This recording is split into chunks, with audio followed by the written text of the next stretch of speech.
Quarto ciclo, nono ano. A aula de hoje será SARS-CoV-2, o vírus que provoca a pandemia.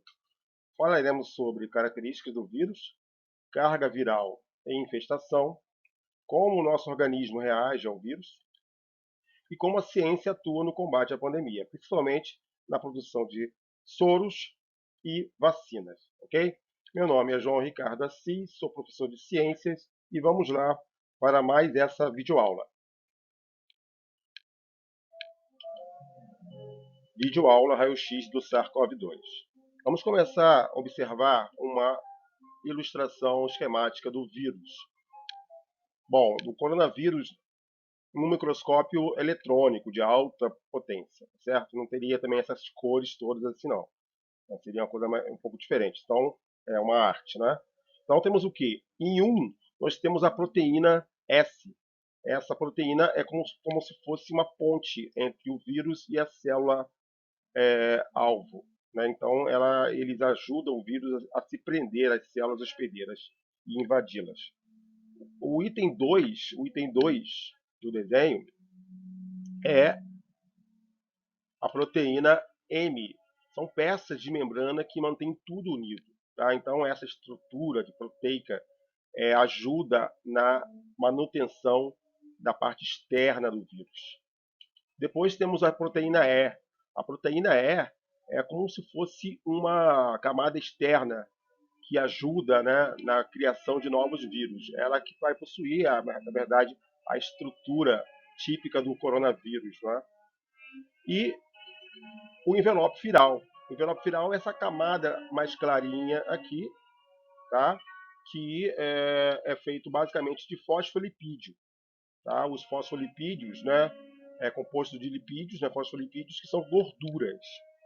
Aí entra a ação do sabão. O sabão é um tenso ativo, ele altera as pontes de hidrogênio entre as substâncias que compõem essa envelope viral gorduroso, desagregando a gordura e, consequentemente, desagregando a estrutura externa do vírus. Com isso, o vírus literalmente perde a função, ele perde a capacidade de infestação, porque ele perde a capacidade de implantação, de adsorção e a inserção do seu material genético na célula, visto que ele foi desagregado. Ok? Então, são essas quatro estruturas básicas que a gente precisa entender para seguir nessa aula. Vamos imaginar uma situação real, tá? Uma pessoa que apresenta uma imunidade, uma resistência imune normal, uma pessoa saudável, tá? Sem comorbidades, uma pessoa saudável, e ela é exposta a uma carga de contágio do vírus considerada normal, ok?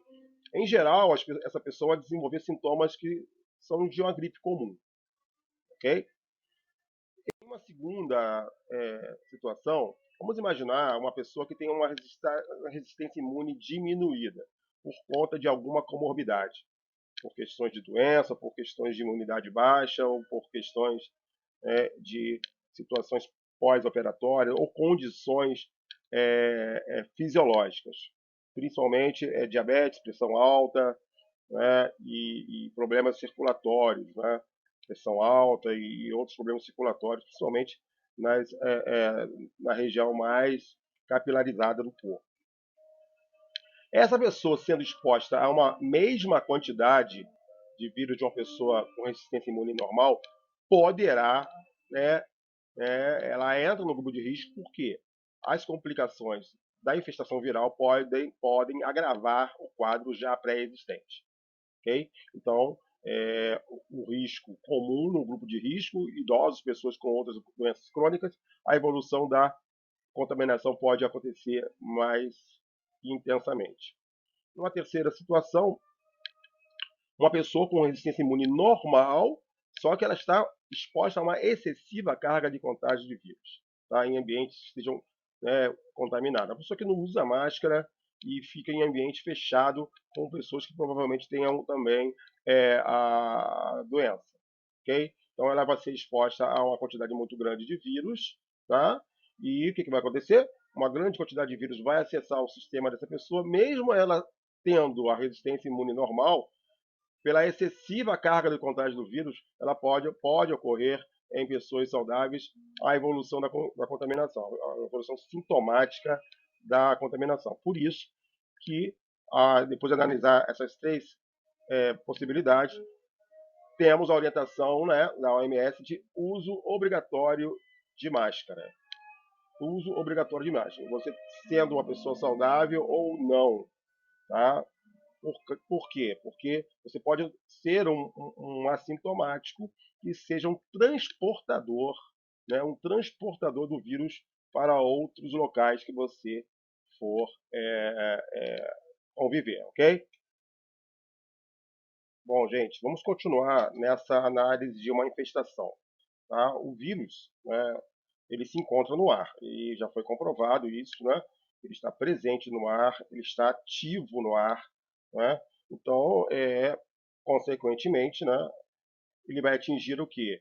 Os pulmões, né? A contaminação do vírus nas células hospedeiras do tecido pulmonar, tá? Então, lembra daquela proteína S, né? Então, aquela proteína S, ela vai ajudar o vírus a se instalar sobre a célula hospedeira, tá? Que já se encontra dentro do tecido pulmonar, né, principalmente. Então, é ali naquele tecido, né, que ele vai encontrar as suas principais células de multiplicação. Bom, então ele vai iniciar um processo muito intenso de replicação viral. Tá? Cada vírus ele pode criar dentro da célula 10.000 e até 100.000 cópias. Ok? Então, o princípio do vírus é o seguinte: como ele não tem capacidade de se reproduzir sozinho, ele utiliza a capacidade de síntese que a célula possui, invadindo ela, né, mobilizando sua função celular e fazendo com que a célula construa novas cápsulas virais e multiplique o seu RNA viral. Tá? Então, com isso, a célula-alvo, ao final desse processo, ela morre, tá? Espalhando novas cópias do vírus. Né? Isso é chamado de escalada clonal do vírus e vai ser mais ou menos intensa de acordo com a quantidade de vírus que você se expôs na primeira exposição, ok? Então, devido a isso, né, reforçamos mais uma vez, né, a necessidade que vocês precisam ter de utilizar máscara, tá? Que não é só você não possuir sintomas, tá? Na verdade, isso não existe, né? A pessoa às vezes tem um sintomazinho e nem percebe que já teve a doença e já está imune, tá? Então, usa a máscara para proteger você e proteger aquele que você ama, aquele que você convive aí, tá bom? Bom, e um detalhe um pouco mais próximo, conseguimos observar aí como que o SARS-CoV-2, né, ele se instala, não é, na superfície da célula hospedeira. Tá? Então, ele vai entrar pelas narinas ou pela boca, tá? Sem o uso de máscara, ele tem um caminho livre para isso. Né? E vai rapidamente se inserir, né, ser absorvido pelas células hospedeiras através desse receptor de proteína AC2. Tá? Então, muitos medicamentos tentam bloquear, ou muitas vacinas tentam separar esse receptor proteico AC2 para produzir vacina. Né? Então, o nosso corpo iria produzir, digamos assim, anticorpos contra esse receptor. E outras vacinas são utilizadas o vírus inteiro mesmo, o vírus inteiro, no caso, o vírus atenuado, o vírus morto, né? Inativo, inativado, né? Na verdade. Então, assim, nesse momento, o RNA viral, ele penetra na célula hospedeira e vai iniciar o processo de replicação do vírus, ok? Bem, gente, aqui nós temos uma tomografia, tá? Uma tomografia que na verdade, o raio-x é só uma licença poética, tá? Na verdade, é tomografia que é o exame que vai mostrar se você está com pulmão, se o paciente está com pulmão com aspecto de vidro fosco, tá? Essa opacidade em padrão vidro fosco, tá? Geralmente acontece em ambos os pulmões, tá? Quando você inala um ar contaminado, os vírus não vão escolher um pulmão só para ir, tá? E geralmente há uma contaminação dupla dos dois pulmões, tá?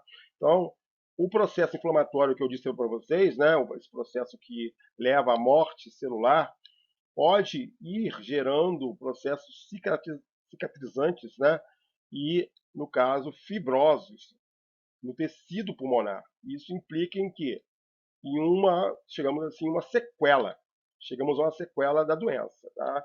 Então, às vezes, a pessoa nem percebe que está iniciando o processo de fibrose pulmonar e esse tecido aqui, meu querido, não vai mais funcionar como antes, tá? Não vai mais, digamos assim, exercer suas funções de trocas gasosas eficientes, tá? Então, a pessoa vai realmente sofrer o que nós chamamos de sequela. Ok, gente? Então, aqui temos uma tomografia, onde temos os dois pulmões, no caso aqui o pulmão esquerdo e aqui o pulmão direito, tá? E aqui órgãos como o coração, né? Aqui a parte das costelas, o osso externo, né? A coluna vertebral, a medula espinhal, né? A aorta torácica. Então temos aqui essa área mais escura, é a área mais limpa, e a área mais opaca, a área afetada, ok? Bom, gente, essa curva aqui todo mundo já conhece, né? Todo mundo já deve ter visto isso em algum momento. É a curva que nós não conseguimos achatar, né? Essa curva aqui, a gente não conseguiu fazer isso no Brasil, né? Então você tem o que? A curva em vermelho é a taxa de mortalidade, tá? A curva em verde seria uma taxa achatada. E você está alongando esse processo, né? Está controlando a quantidade circulante de vírus, utilizando, né, um isolamento social. Não é? Muitos países conseguiram atingir essa meta.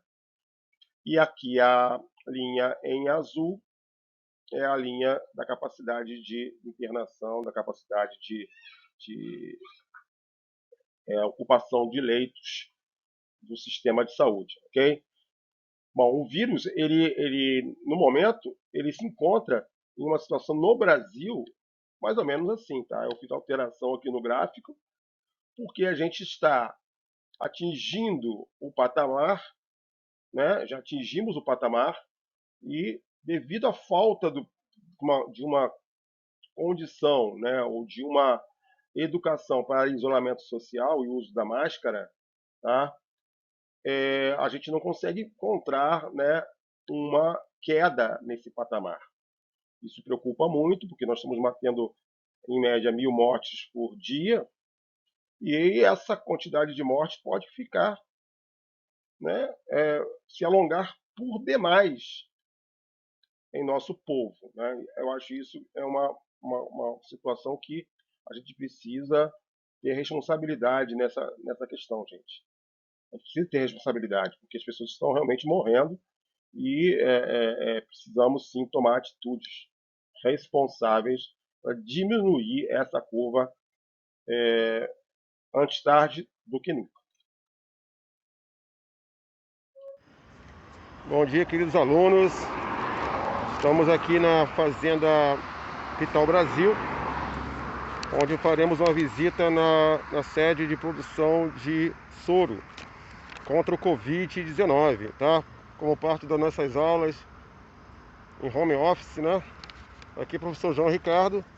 E rapidamente, a Fazenda Vital Brasil foi inaugurada dia 28 de abril e fica em Cachoeira de Macacu, tá?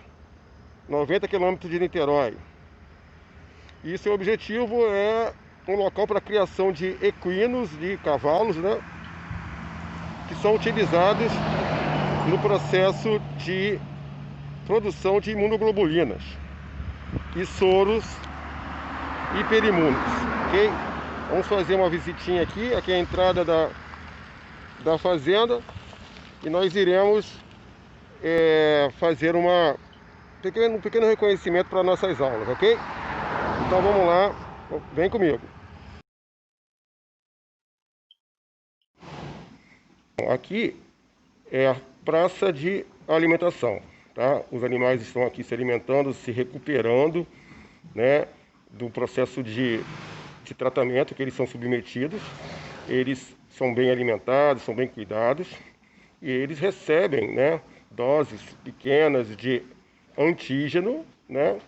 E com isso a fisiologia deles consegue não só produzir anticorpos específicos em quantidade suficiente, como também é possível, né, extrair um pouco do volume do soro do sangue desses animais para a produção do soro antiofídico e de outras imunoglobulinas e de outros anticorpos ativos, ok? Então aqui começa a nossa aula, nosso entendimento sobre a produção, né, de soros ativos contra o Covid. Gente, você consegue observar aí a proteína S, né? A proteína que nós vimos lá no outro slide. No caso, ela é, digamos assim, separada do resto do vírus e é inoculada uma quantidade grande concentrada dessa proteína no animal. A partir daí, o animal começa a reagir imunologicamente a essa inoculação. Tá? Então, ele passa a produzir anticorpos. Tá? Como o vírus é idêntico ao que ataca o ser humano, e como o animal produz um anticorpo compatível com essa forma, com esse tipo de vírus, esses anticorpos podem funcionar, estão funcionando em pacientes para combater a replicação, a multiplicação viral dentro de pacientes graves. Essa terapia, hoje, ela está muito mais sendo utilizada, né? Ela está exercendo um impacto muito maior nesse momento em relação à pandemia, porque ela está sendo administrada em pacientes graves, pacientes que têm problemas de comorbidade, dificuldade de produzir anticorpos suficientes para sair de um quadro de extrema gravidade. Ok, gente? Falaremos agora sobre uma parceria científica que está acontecendo nesse momento, né, entre o Instituto Butantan, que é um grande instituto paulista de produção de soros e vacinas, e o laboratório chinês Sinovac. Tá? Eles já estão trazendo um lote de vacinas para testes aqui no Brasil. Okay? Como é que funciona a vacina? A vacina é um estimulador do sistema imunológico, que faz com que a pessoa produza anticorpos específicos sem, no entanto, ficar doente. Como é que é feito isso? O vírus é inoculado na pessoa, mas é um vírus inativado. Tá? Nós conseguimos desativar o processo de replicação viral e literalmente matar o vírus, inativar ele, mas ele permanece com o formato, com a composição original do vírus. Isso é suficiente para fazer a pessoa produzir anticorpos. Tá? Então, o organismo reage a essa inoculação, mesmo que essa inoculação não cause a doença, produzindo uma boa quantidade de anticorpos. Tá? Então, é uma profilaxia, a pessoa recebe a dose da vacina para prevenir a virose e, com isso, ela adquire imunidade ativa, ou seja, ela produz anticorpos ela mesma que vai torná-la imune. Okay? O laboratório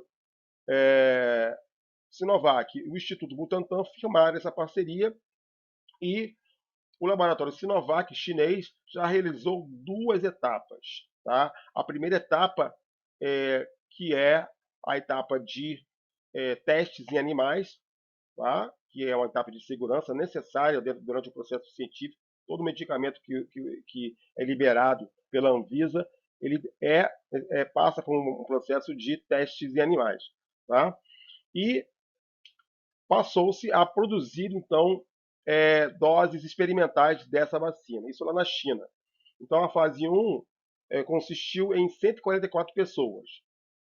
houve uma efetividade, um sucesso de 90% na produção. Essas pessoas realmente produziram anticorpos específicos contra o coronavírus. Na fase 2, ampliou-se para 600 pessoas.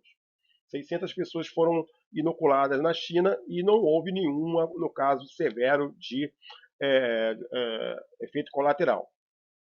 E agora, no Brasil, na fase 3, serão 9.000 pessoas, ou seja, nós iremos levar a vacina, essa profilaxia, para a realidade, para o dia a dia das pessoas. Okay? 9.000 pessoas, a maioria profissionais na área de saúde, acadêmicos, são voluntários nesse importante esforço no combate à pandemia, tá? Para realmente testar a capacidade da vacina em estimular o nosso organismo à produção de anticorpos, ok, gente? Então vamos torcer, estamos torcendo todos aqui que tudo isso dê certo e até o final do ano teremos uma vacina, né? Existem vários outros pesquisas em andamento, mais de 100 pesquisas em andamento, tá? Em torno de 10 pesquisas em seres humanos sendo testadas nesse momento, tá? Eu gravei essa aula.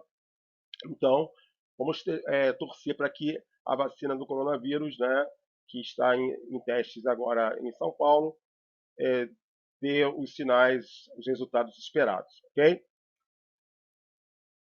Bom, gente, quais são as conclusões que nós podemos chegar até agora? Tá? Dentro do que nós já sabemos sobre a pandemia, verificamos que 70% das enfermidades que aparecem após a década de 40 têm origem animal. Tá? Segundo a ONU e a FAO, né, a expansão agrícola e a interatividade entre homens e animais fizeram com que novas doenças surgissem e se disseminassem rapidamente, entre elas o Covid-19. Tá? Então, a questão ambiental, né, de você preservar as florestas, preservar os ambientes onde esses animais vivem, para evitar que ocorra essa transferência de vírus dos animais para os seres humanos. O sabão não apenas solta o vírus da pele, ele também faz com que o envelope viral se dissolva, tá? De modo a que as proteínas do RNA dos vírus deslizem e o vírus morra. Então, lavar as mãos com sabão é extremamente importante e eficiente para evitar a contaminação. Principalmente se você mete a mão, vai na rua e está expondo as mãos a superfícies contaminadas. Fatores como carga viral e comorbidades são determinantes para o agravamento dos casos, o que torna prioritário o uso de máscaras faciais. Tá? Já vimos isso nos slides anteriores e vale sempre reforçar. A máscara é adereço agora permanente, gente. 2020, né, todo mundo aí é máscara, é adereço obrigatório.